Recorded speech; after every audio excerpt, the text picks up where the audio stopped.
श्री राम जय जय राम। ऋषियों ने कहा, भगवान हम लोगों का प्रश्न यह है कि अग्राह्यम शिव नैवेद्यम इति पूर्वम श्रुतम वचः।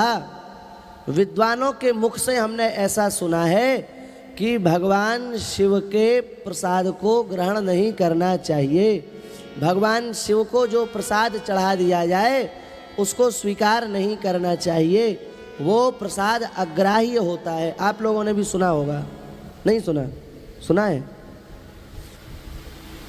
कई जगह ऐसी चर्चा होती है कि भगवान शिव के प्रसाद को स्वीकार नहीं करना चाहिए, उसको नहीं खाना चाहिए, गौ माता को पवा देना चाहिए, स्वयं उसको लेने का अधिकार नहीं है। ऐसा ऋषियों ने कहा कि हम लोगों ने सुना है। आप कृपा करके निर्णय देवें कि भगवान शिव के नैवेद्य को पाना चाहिए अथवा नहीं पाना चाहिए। सूत जी महाराज बड़े प्रसन्न हुए हैं और सूत जी महाराज ने कहा है, हे ऋषियों, सावधान तया धुना शृणु। आप लोगों ने बहुत गंभीर प्रश्न किया है और इसका हम बड़ा सुंदर समाधान कर रहे हैं, बस आप लोग सावधान होकर के सुने। ऋषियों ने कहा कि हम लोग तो सावधान हैं ही, आप कृपा करके उत्तर दें। तब श्री सूत जी महाराज ने कहा, दृष्ट्वापि शिव नैवेद्यम यान्ति पापानि दूरतः भुक्ते तु शिव नैवेद्ये पुण्यान्यायान्ति कोटिशः। अरे ऋषियों, शंकर जी के नैवेद्य को खाने की बात तो दूर है, शंकर जी के नैवेद्य का यदि कोई दर्शन भी कर ले तो शंकर जी के नैवेद्य का दर्शन करने मात्र से उसके करोड़ों करोड़ों जन्मों के पाप नष्ट हो जाते हैं। ये केवल शंकर जी के नैवेद्य के दर्शन की महिमा। और मान लो कि उस सौभाग्यशाली जीव ने भगवान शिव के नैवेद्य को ग्रहण कर लिया, भगवान शिव के नैवेद्य को पा लिया, तो करोड़ों करोड़ों पुण्य जो हैं वो स्वयं उसके शरीर में आकर के विराजमान हो जाते हैं। वे पुण्य विचार करते हैं कि मुझे इससे ज़्यादा पुण्यात्मा जीव अब मिलने वाला नहीं है, इसलिए वे पुण्य भी उस शिव भक्त के शरीर में आकर के विराजमान हो जाते हैं।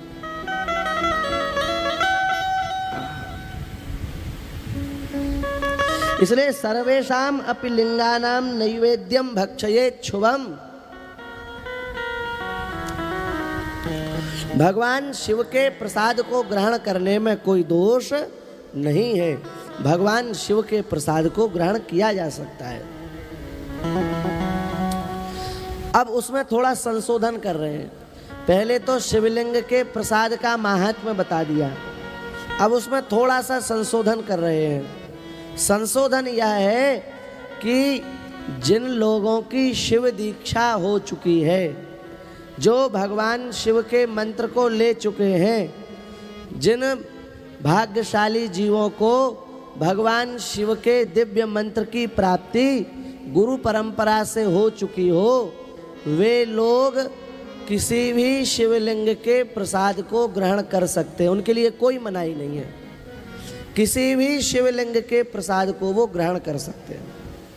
बात आ गई समझ में कि नहीं आ गई?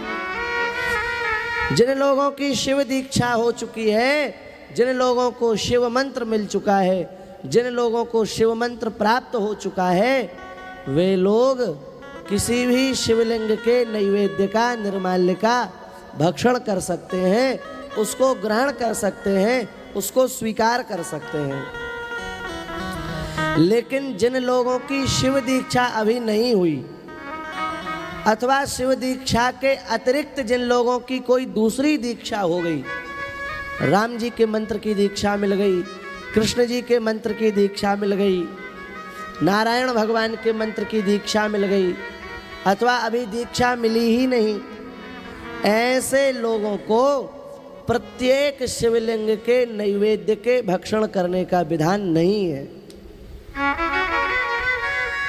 बहुत ध्यान दे करके सुन लें। भगवान शिव के एक बहुत प्रिय गण है, उनका नाम है चंड देवता। क्या नाम है उनका? चंड देवता। चंड देवता ने भगवान शिव की प्रार्थना की, तपस्या की। शंकर जी बड़े प्रसन्न हुए। चंड देवता से बोले क्या चाहते हो? चंड देवता ने कहा महाराज कुछ नहीं चाहते, संसार भर में जहां आपको जो कुछ भी भोग लगे उसमें पहला अधिकार आपका होगा, दूसरा हमारा होगा। आपके प्रसाद में किसी तीसरे का अधिकार हो ये मुझे सहन नहीं हो रहा है। आपके प्रसाद में तो केवल मेरा अधिकार होना चाहिए। शंकर जी ने कहा भाई ऐसा मत करो, हमारे और भी भक्त हैं, उनकी भी इच्छा होती है कि हमें शंकर जी का प्रसाद ग्रहण करने का अवसर प्राप्त हो। अब आप कह रहे हो कि सभी शिवलिंगों पर जो कुछ भी चढ़े उसमें मेरा अधिकार हो, तो ठीक है, आपका अधिकार तो हम सब जगह घोषित कर देंगे, लेकिन बाकी जो बचे हुए शिव भक्त हैं पर वो कहाँ प्रसाद पाएंगे? उनको मेरा प्रसाद कैसे प्राप्त होगा? उनको मेरी निर्माल्य का प्रसाद, उनको मेरे नैवेद्य का प्रसाद कैसे प्राप्त होगा? तब चंड देवता ने कहा फिर आप बताइए कि क्या करना चाहिए।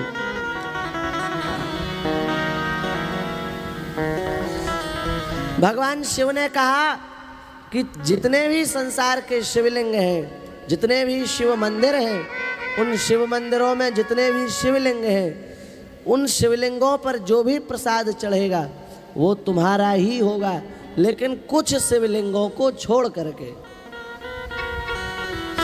जिन शिवलिंगों को छोड़ करके चंड का अधिकार है, उन शिवलिंगों के प्रसाद को हम लोग ले सकते हैं, और जिन शिवलिंगों पर चंड का अधिकार है उन शिवलिंग के प्रसाद को हम लोग नहीं ले सकते।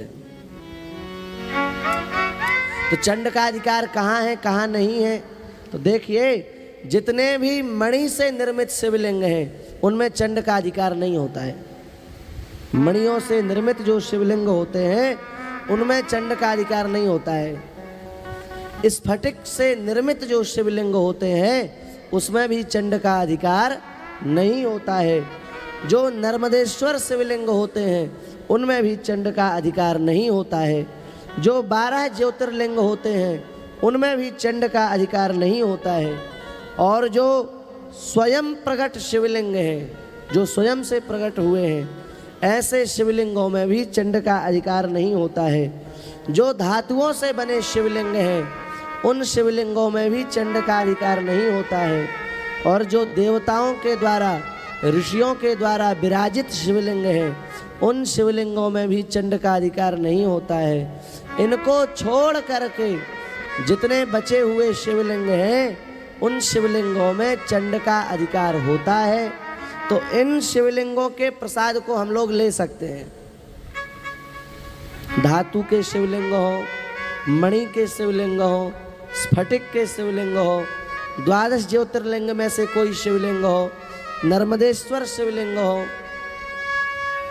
अथवा स्वयंभू स्वयं प्रकट शिवलिंग हो, अथवा किसी ऋषि मुनि महात्मा देवता के द्वारा प्रतिष्ठित शिवलिंग हो, वहाँ के प्रसाद को हम लोग ग्रहण कर सकते हैं। इसके अतिरिक्त जो शिवलिंग हैं उनमें चंड देवता का अधिकार है, इसलिए उन शिवलिंगों के प्रसाद को ग्रहण करने का निषेध है। लेकिन जिनकी शिव दीक्षा हो चुकी है, जिन्हें शिव मंत्र प्राप्त हो चुका है, वे तो किसी भी शिवलिंग के प्रसाद को ले सकते हैं। वे किसी भी शिवलिंग के प्रसाद को ग्रहण करें, उन्हें किसी प्रकार का कोई दोष लगने वाला नहीं है। अब बात आप लोगों को बिल्कुल समझ में आ गई होगी। शिवलिंग का जो प्रसाद है उसको लेना है या नहीं, इसमें 2 विभाग कर दीजिए। एक तो शिव दीक्षा वाले, एक बिना शिव दीक्षा वाले। जो शिव दीक्षा वाले हैं वे तो सभी शिवलिंगों का प्रसाद ले सकते हैं। जो बिना शिव दीक्षा वाले हैं वे जहाँ जहाँ चंड का अधिकार है वहाँ का प्रसाद नहीं ले सकते हैं, और जहाँ चंड का अधिकार नहीं है वहाँ का वे प्रसाद ले सकते हैं। अब चंड का अधिकार कहाँ है कहाँ नहीं है वो हमने आपको बता दिया है कि इन स्थानों पर चंड का अधिकार नहीं है, इसलिए यहाँ से आप प्रसाद ले सकते हैं, और इनके अतिरिक्त जो स्थान है वहाँ चंड का अधिकार है, इसलिए वहाँ के प्रसाद को लेने के लिए हमारे ऋषियों ने, हमारे आचार्यों ने मना किया है, इसलिए हमें वहाँ का प्रसाद लेना नहीं चाहिए।